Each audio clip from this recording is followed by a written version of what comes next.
Imagine the sun rising over the Gulf of Guinea, painting the waves with gold.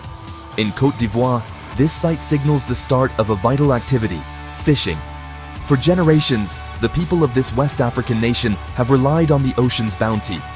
Fish are a crucial source of protein and income for millions. But this precious resource is in danger.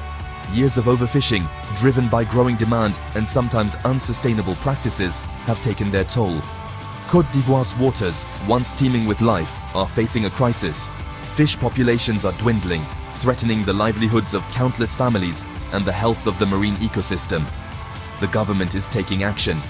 Recognizing the urgency, Côte d'Ivoire is implementing bold measures to combat illegal fishing and protect its marine resources. These efforts are not just about conservation, they are about safeguarding a way of life. One of the most important steps Côte d'Ivoire has taken is the implementation of biological rest periods. These are designated times when fishing is prohibited, allowing fish populations to recover and reproduce without pressure. These rest periods are strategically timed to coincide with key breeding cycles.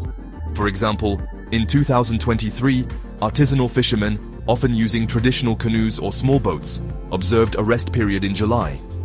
Larger, industrial and semi-industrial vessels had to cease fishing for both July and August. These larger operations can sometimes, unintentionally, catch vast amounts of fish, including juvenile fish that haven't had a chance to reproduce.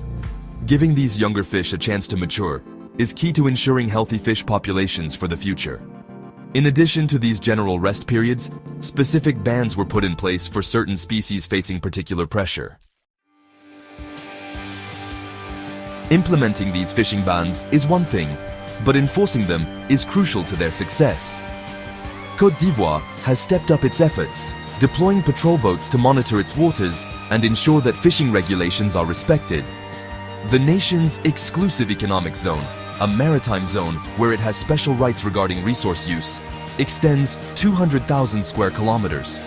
Patrolling such a vast area is a challenge, but the government is committed to protecting its marine resources. These patrols are not just about monitoring.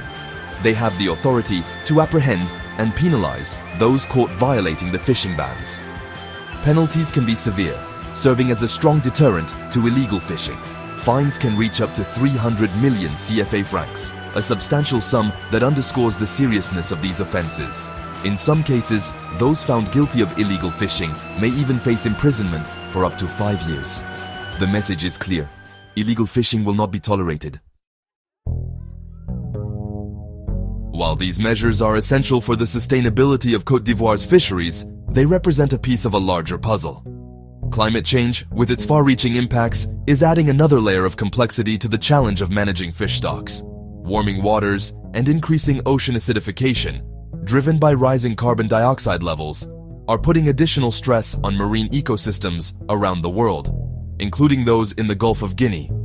These changing conditions can disrupt fish migration patterns, alter breeding cycles, and even impact the survival rates of fish larvae.